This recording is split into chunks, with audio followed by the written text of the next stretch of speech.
নমস্কার বন্ধুরা, আজকে আপনাদের সাথে আবারও একটা নতুন রেসিপি নিয়ে এসেছি তিল পটল। এর আগেও আপনাদের সাথে পটলের অনেক রকম রেসিপি শেয়ার করেছি, কিন্তু তিল পটলটা সম্পূর্ণ ভিন্ন স্বাদের আর সম্পূর্ণ নিরামিষ। এটা খেতে এতটাই দুর্দান্ত হয়েছিল যে আপনারা এটা বারবার বানাবেন, কারণ এটা খেতে খুবই টেস্টি হয় আর খুব কম মশলা দিয়ে তৈরি হয়। আপনারা অবশ্যই এটা বানিয়ে খাবেন। তাহলে দেখে নেওয়া যাক আমি সম্পূর্ণ নিরামিষভাবে তিল পটল কীভাবে বানাই। এখানে তিল পটল বানানোর জন্য 5টি পটল নিয়েছি, আর পটলগুলো একটু মোটামুটি একটু বড় সাইজেরই নিয়েছি। আমার কাছে যেহেতু বড় সাইজের পটল ছিল তাই বড় সাইজ নিয়েছি। আপনারা যদি এমনি ছোটো পটল পান ছোটো পটলও নিতে পারেন, তবে পটলটা দেখতে হবে একটু কচি হয় কি না। ভেতরে পটলে যদি দানা হয়ে যায় সে পটলের রেসিপি একদমই ভালো লাগে না। পটলটা সবসময় একটু কচি হলেই খেতেটা টেস্ট হয়। এবার পটলটাকে দেখি বুঝতে পারছেন আমি কিভাবে ছিলে নিচ্ছি। পটলের গাটাকে কিন্তু আমি সম্পূর্ণভাবে একদম সাদা অংশ বের করে নিচ্ছি না, এইভাবে ছুরি দিয়ে জাস্ট ওপরে যে সবুজ অংশের একটা চকচকে ভাব থাকে সেই অংশটাকে আমি এইভাবে ছুরির সাহায্যে ছিলে নিচ্ছি। প্রত্যেকটা পটলকেই আমি এইভাবে ছিলে নেব, কারণ সম্পূর্ণভাবে পটলটাকে যদি ছিলে নিই তাহলে পটলটা ভাজার পরে একদম নরম হয়ে যায়। খুব বেশি নরম হয়ে গেলে পটল কিন্তু একদমই ভালো লাগে না। এইভাবে প্রত্যেকটা পটলকে আমি ছিলে নেব, আর পটলের গা বরাবর এইভাবে একটু ফালি করে নিচ্ছি। এইভাবে ফালি করে নিলে পটলটা যখন আমি বানাবো এর ভেতর পর্যন্ত মশলাটা ঢুকে যাবে আর পটলটা ভীষণই খেতে টেস্টি হবে। দেখেই বুঝতে পারছেন আমি কিভাবে গাটাকে করে নিচ্ছি, কেটে নিচ্ছি অল্প অল্প করে। খুব বেশি শেষ পর্যন্ত কাটবো না, মোটামুটি মাঝখান বরাবর আমি পটলগুলোকে এইভাবে গাগুলোকে কেটে নিচ্ছি। সব পটলকে আমি একইভাবে রেডি করে নেব। বন্ধুরা, আমার চ্যানেলে এরকম সহজ সুন্দর রেসিপি দেখতে অবশ্যই চ্যানেলটাকে সাবস্ক্রাইব করে রাখবেন, আর একটা লাইক দিতে কিন্তু ভুলবেন না।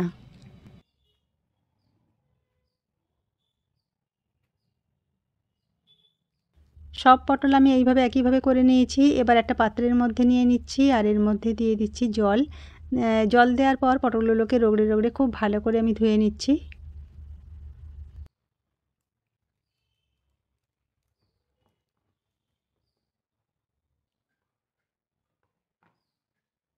এবার মেন রেসিপিতে চলে যাচ্ছি। গ্যাসের ফ্লেমটাকে অন করে দিচ্ছি, দিয়ে একটা কড়াই চাপিয়ে নিচ্ছি। আর যে তিলটাকে আমি তিল পটল যেহেতু বানাবো প্রথমেই তিলটাকে ভেজে নিতে হবে। এখানে আমি 5 টেবিল চামচ তিল নিয়েছি। আপনারা পটলের পরিমাণ অনুযায়ী তিলটাকে বাড়িয়ে কমিয়ে নেবেন। তিলটাকে একদম লো ফ্লেমে আমি হালকা করে ফ্রাই করে নিচ্ছি, আর যখনই দেখব তিল থেকে একটা খুব সুন্দর গন্ধ বেরিয়েছে তখনই আমি তিলটাকে নামিয়ে নেব। তিলটাকে কিন্তু একদম লাল করে ভাজবো না, জাস্ট লো ফ্লেমে এইভাবে নাড়াচাড়া করে নেব। তিলটাকে এবার ঠান্ডা করে নেওয়ার পর আমি একটা মিক্সিং জারের মধ্যে তিলটাকে পেস্ট করে নিচ্ছি। তিলটা খুব ভালো করে ঠান্ডা করে নিয়েছি। এবার একটা মিক্সিং জার নিচ্ছি, নিয়ে এর মধ্যে দিয়ে দিলাম।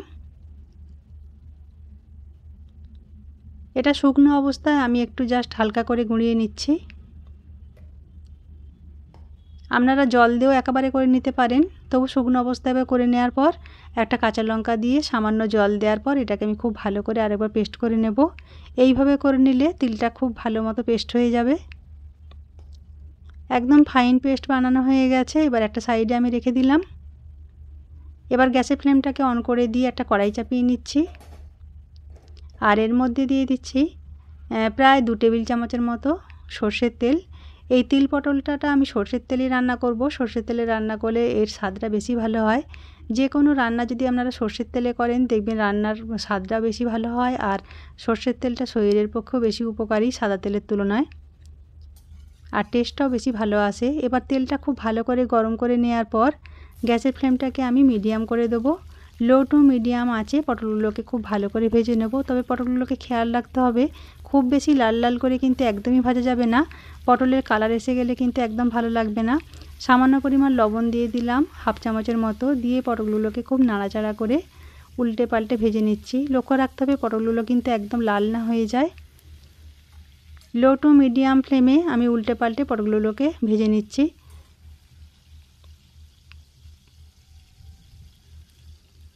পটলগুলো খুব সুন্দর করে ভাজা হয়ে গেছে। এবার তুলে নিচ্ছি। দেখি বুঝতে পারছেন পটলগুলো কিন্তু একদম লাল হয়ে যায়নি, কিন্তু পটলগুলো ভালো ভাজা হয়ে গেছে। মোটামুটি দেখবেন পটলগুলো একটু হালকা নরম নরম হয়ে গেছে, তখনই জানবেন পটলগুলো কিন্তু খুব সুন্দর করে ভাজা হয়ে গেছে। এই অবস্থায় পটলগুলোকে আমি একটা পাত্রের মধ্যে তুলে নিয়েছি। এবার ওই একই তেলের মধ্যে ফোড়ন হিসাবে দিয়ে দিচ্ছি একটা তেজপাতা আর 1/4 চামচ দিয়ে দিচ্ছি মেথি। মেথিটা আপনারা অবশ্যই দেবেন। আপনারা ভাববেন না যে মেথিটা দিলে তেতো হয়ে যাবে, কিন্তু একদমই না, মেথিটা দিলে খুব সুন্দর একটা ফ্লেভার আসে। গ্যাসের ফ্লেমটাকে এই সময় একদম লো করে দিয়েছি। আর এর মধ্যে এবার দিয়ে দেবো তিল আর কাঁচা লঙ্কার যে পেস্টটা বানিয়ে রেখেছিলাম সেই পেস্টটা দিয়ে দিলাম। দিয়ে এটাকে খুব ভালো করে কষিয়ে নিতে হবে। একদম লো ফ্লেমে এটাকে কষিয়ে নিচ্ছি। তিল থেকে এমনি তেল বেরোয়, আর দেখুন খুব তাড়াতাড়ি এটা তেল ছেড়ে আসবে। এইভাবে একটু কষিয়ে নিলে এর ফ্লেভারটা খুবই সুন্দর আসবে। যখন এটা খুব ভালো করে কষানো হয়ে যাবে, যে পাত্রের মধ্যে মিক্সিং জারের মধ্যে আমি পেস্টটা করেছিলাম তার মধ্যে একটু জল দিয়ে আমি একটু জল দিয়ে দিলাম। দিয়ে আবারও খুব ভালো করে এটাকে নাড়াচাড়া করে দিচ্ছি। এবার একটা অন্য পাত্র নিয়ে নিয়েছি আর এর মধ্যে দিয়ে দিচ্ছি। আর এখানে আমি নিয়েছি 1/4 কাপ একদম ফ্রেশ দই। এটা আমার বাড়িতে পাতা দই। আর এর মধ্যে সামান্য লবণ দিয়ে দইটাকে খুব ভালো করে ফেটিয়ে নিচ্ছি। এইভাবে দইটা ফেটিয়ে নিলে দইটা কিন্তু একদমই কেটে যাবে না। খুব ভালো করে দইটাকে ফেটিয়ে নিতে হবে। আর এই তিল পটলে দইটা অবশ্যই দিতে হবে, তাহলে এর স্বাদটা খুব ভালো হবে। এবারে আর একটু জল দিয়ে দিলাম, আর যে তিলটাকে কষেছিলাম তার মধ্যে একটু জল দিয়ে দিলাম। আর গ্যাসের ফ্লেমটাকে এই সময় একদম লো করে রেখেছি, কারণ হাই ফ্লেমে যদি দইটা দেওয়ার পর কেটে যাওয়ার ভয় থাকে একটা, তাই একদম লো ফ্লেম রেখে আর মশলাটাকে একটু ঠান্ডা করে নেওয়ার পর আমি দইটা দিয়ে দিলাম। দইটা দেওয়ার পর অনবরত একটু নাড়তে থাকবো, তাহলে একদমই কেটে যাবে না। এবার যখনই এটা ফুটে উঠবে তখনই আমি পটলগুলোকে যে ভেজে রেখেছিলাম সেই ভাজা পটলগুলোকে দিয়ে দিলাম। দেওয়ার পর একটু নাড়াচাড়া করে নিচ্ছি। এবার এর মধ্যে দিয়ে দেবো একটা কাঁচা পাকা লঙ্কা, আর দিয়ে দিচ্ছি স্বাদ অনুযায়ী সামান্য লবণ। 2 চামচের মতো দিয়ে দিচ্ছি চিনি। চিনিটা অবশ্যই দিতে হবে, যেহেতু দই দিয়েছি। চিনিটা দিলে তবে টেস্টের ব্যালেন্সটা আসবে। এবার আমি একদম লো ফ্লেমে এটাকে মিনিট 3 মতো ফোটাতে দেব, তাহলে পটলগুলো খুব সুন্দরভাবে নরম হয়ে যাবে। 3 মিনিটের মতো হয়ে গেছে, পটলগুলোও নরম হয়ে গেছে আর মশলাটা খুব সুন্দরভাবে পটলের সাথে লেগে গেছে।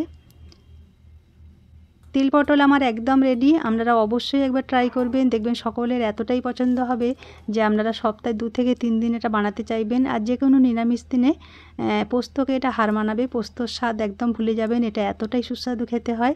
আমি গ্যারান্টি দিয়ে বলতে পারি আপনাদের সকলের খুবই ভালো লাগবে। আজকের রেসিপি যদি ভালো লেগে থাকে প্লিজ একটা লাইক দিতে ভুলবেন না, আর কমেন্ট করে অবশ্যই জানাবেন কেমন লাগলো। এই তিল পটলটা আপনারা অবশ্যই বাড়িতে বানিয়ে খাবেন, দেখবেন খুবই ভালো লাগবে। আর ভালো লাগলে রেসিপিটা বন্ধুবান্ধবদের সাথে শেয়ার করতে ভুলবেন না। আর বন্ধুরা, আপনাদের কাছে আবার আমি অনুরোধ করছি, আপনারা অবশ্যই একটা লাইক দেবেন। লাইক দিলে আমার ভালো লাগে, তাহলে আমি নতুন নতুন রেসিপি ছাড়তে আগ্রহ পাই। আর কমেন্ট করে অবশ্যই জানাবেন কেমন লাগলো। এর আগেও আপনাদের সাথে পটলের অনেক রেসিপি শেয়ার করেছি, আপনাদের সকলের খুবই ভালো লেগেছে। আশা করি এই রেসিপিটাও আপনাদের সকলের খুবই পছন্দ হবে। আমার চ্যানেলে আমি বিভিন্ন ধরনের রেসিপি খুব পারফেক্টভাবে আর খুব সহজভাবে শেয়ার করে থাকি। আমার চ্যানেলটা আপনারা ভিজিট করবেন। নতুন বন্ধু হলে চ্যানেলটাকে সাবস্ক্রাইব করে রাখার অনুরোধ রইল। পাশের বেল আইকনটা অবশ্যই প্রেস করে রাখবেন, কারণ আমি যখনই কোনো নতুন রেসিপি চ্যানেলে শেয়ার করব সবার আগে সেই নোটিফিকেশনটা আপনাদের কাছে পৌঁছে যাবে। সবাই ভালো থাকবেন, সুস্থ থাকবেন। আবারও দেখা হবে এরকমই কোনো নতুন রেসিপি নিয়ে। ধন্যবাদ।